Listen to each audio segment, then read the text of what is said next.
advent calendar. Let us do some opening tonight. I have a feeling I know what this one is. Spoiler alert, I already bought this because I saw it on the website. It was available for purchase. It is the Christmas collection paper pad. I'm so excited for this. We are going to make a card using this. Let's open it up. Oh, you know me, I don't like to open it that way. Sniff off the top. And then we can use this packaging to store our paper. So this is a 4x4 paper pad, has 12 patterns, 4 of each, 24 sheets. Coordinates with mortar, waffle cone, mason, and billiard. Oh my goodness. Oh, look at these patterns. There's 12 patterns, so let's see. There's 6 of them. And then B side is this. I have bought an extra 2 of these because I saw them on the website before they were before I opened this, and I was just in love with them. So there is the patterns. There is that little piece. Oh, it's so pretty. Let me pull the full things together and we will get making a card. Okay, I've separated all my card pieces into, I like to separate all mine into patterns. And we might make a couple quick cards here. I'm really loving this ornament piece. I'm loving this poinsettia, and I'm really loving the holly berry. So I'm gonna pull a couple of those holly berry out. Now I'm thinking right now, and I pulled some cardstock. Got the billiard, the waffle cone, and I don't think this is mason, but I did do this red because I want to use this with this. This is a piece left, so I'm not sure if this is heirloom tomato. It's a scrap. But I'm digging that red with this. So what I think I'm going to do is we're going to get a card base down here. And I'm thinking what I want to do is, I really would like to do a continuous pattern if I can help it here. But what we can do to make this really stand out and straight, because these are 4x4 pieces of paper, let me show you how we can do that. We're going to go ahead and put this down on our card base. And then what I need to do is I need to figure out how much more do I need. So I'm going to line up my card base right on my grid mat. And I need 1, 2. So I need 1 more inch if I did that right. So I'm going to go ahead and just cut up 1 inch of this piece. Move this over to the 3-inch line. I'm actually going to look and see that that is that pattern. I don't think it's continuing pattern, and that's okay. I was just checking. And I'm just going to move it over to the 3-inch line and cut off 1 inch. Let's see if that was right. It was probably 1.5 inches. So let's do 1.25 inches, or 1.25 inches. So I'll move it over to the 2 and move it over. So I do 2 1/4. That's too big. It's 1 inch. Yeah. I was supposed to do this. Okay, I need 1.25 inches. So if I need this, I need to go to the 1-inch line. That's what I need to do. Okay, and that's fine. I can save these pieces for something else. All right, I'm gonna go ahead and land that on. That looks about right. So we're gonna butt them right up against each other-ish. You know, when I put it together, I'm just gonna make sure I have the same equal spacing all the way around. And then I'm gonna go ahead and we're gonna just grab a piece of this red cardstock. I mean, you could use any color, but I'm gonna use the red. And I'm gonna cut it down into an A2 panel first, just because these are easier to work with. And then I'm gonna go ahead and I'm gonna just move it and cut 1 inch, 1/4. Let's see how much. Yep, I'm just gonna do 1/4 inch. So this will end up being 5 1/4. And then I'll go ahead and cut it down to 4. This is a 5 1/4 by 4, which is just a little bit smaller than an A2 card panel. So I'll have that ready for a card. Okay. And then what we'll do is we have this piece here, and we can use it to mask off that they don't match. And then I'm going to go ahead and fussy cut You know me, guys. I'm not a huge fussy cutter, but I'm going to fussy cut out this beautiful poinsettia. I just think it's beautiful and I want to use it. So I am not going to show you guys that on camera. Well, I guess I could speed it up. If you want to forward this, you can. But I'm going to go ahead and speed it up, play some music while I fussy cut this out. I may try to go around the whole thing first a little bit, cut some of the extra piece off. This is just real-time cutting here, so that I don't have so much that I need to hold. Just because this isn't always the proper way to do it, but I am going to go ahead and do it that way, because then I can see if I can use some of those other pieces and I don't have to hold such a big piece in my hand while I'm fussing cutting out. One thing I want to tell you when I'm fussy cutting, and like I said, I'm not perfect at it, is I move the paper, not the scissors. So my scissor hand just stays like this. It may look like my scissors are moving, but for the most part, it's probably an optical illusion and it is just my hand, or my hand with the poinsettia. So sit back, relax, and enjoy, or you can forward to when I come back and you can watch me put the rest of the card together.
Okay, I am back.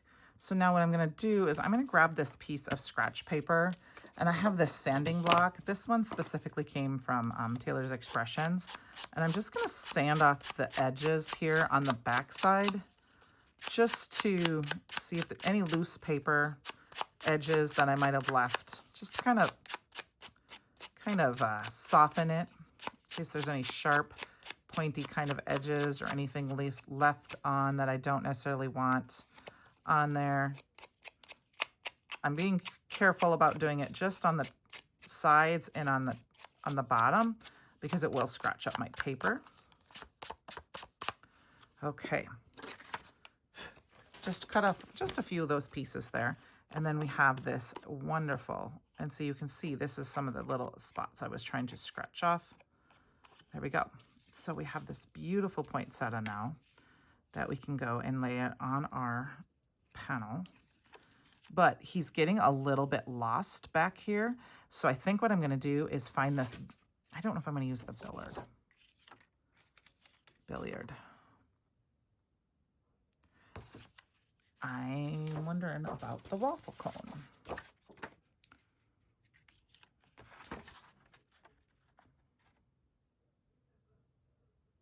I think what I might do is cut a tag shape out using some of the waffle cone here.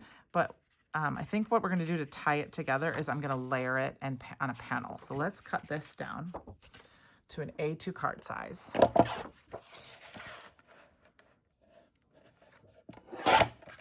And then I'm going to go off camera and I'm going to use the label die, which I have here somewhere, the funky label die. I'm going to go ahead and cut that out. I've been loving this funky label die, I think. Yeah, I'm pretty sure I'm going to use this funky label die. And, but we may not use it as a label. We might just use it as a center part. And then we can just see, like, I might cover it up. And I'm going to cut it right out of the middle, and then we'll come back and put our card together, and I will grab a sentiment at the same time, and we will finish off our card. I am back and we're ready to go. But I think what we're going to do is we're going to zhuzh this up a little bit. I'm going to go ahead and grab some Gur ink and a blending brush. And we're going to go ahead and just darken up the edges here a little bit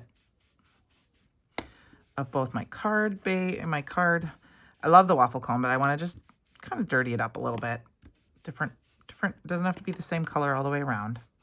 And the reason we want this is because it's going to coordinate with our tag. Okay, so there's that. And then here's my tag. We're going to go ahead and blend around the edges. You could go with a completely different color if you want. I'm just going to go ahead and do this around the edges here a little bit. It's just going to add a little something. Okay, we're going to use that same ink to stamp our sentiment. Clean off our desks here quick. So one thing about a black mat is that you can't see where the ink is. So you need to make sure you wipe it good.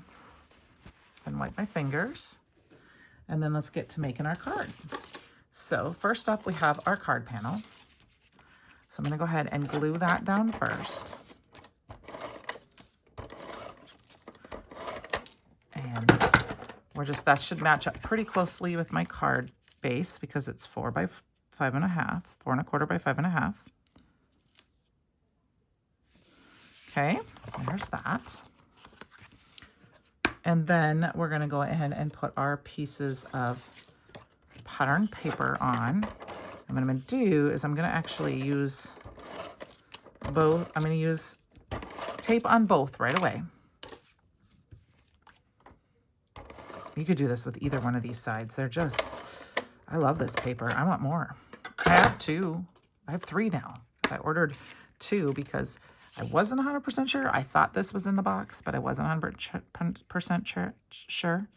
And I'm just going to eyeball it so that all the edges have about the same equal space. And then I'll do the same thing down here.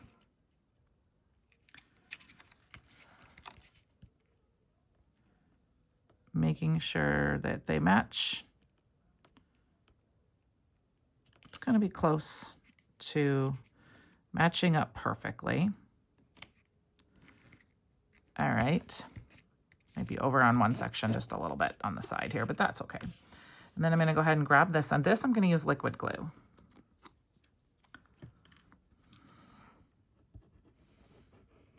And add it all over. And then I'm just going to run my finger down along it just to make it fit. And we're going to go ahead and put that down. And it's going to go the length of our card, the whole length, which just hides that seam a little bit. You could use glitter stock here, which is probably what I should have used some ruby glitter stock there. That would have made some extra fun bling, but that's okay. And then we've got our card panel here. Now, actually, I'm thinking about going this way. And I'm thinking about doing this. So we need to stamp our greeting. So let's put this to the side and grab our little Misty here. And we're going to put this in for placement. And I just grabbed a sentiment from my stash. It's a Season's Greetings. It's just one for my stash. I'm going to go ahead and stamp it. I'm going to stamp it right in this little pocket here. And then we can kind of play with where we want this to be on the card base. Grab that Gur ink. And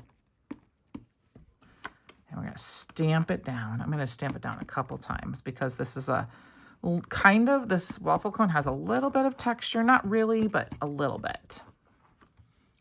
It's kind of like a faux texture, in my opinion. There, and that Gur is I want to make sure it's nice and dark. And then we're going to adhere this with tape.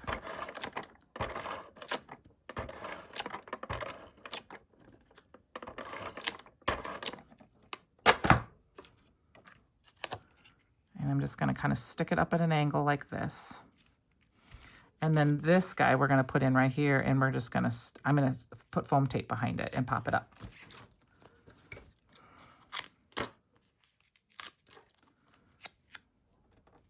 there.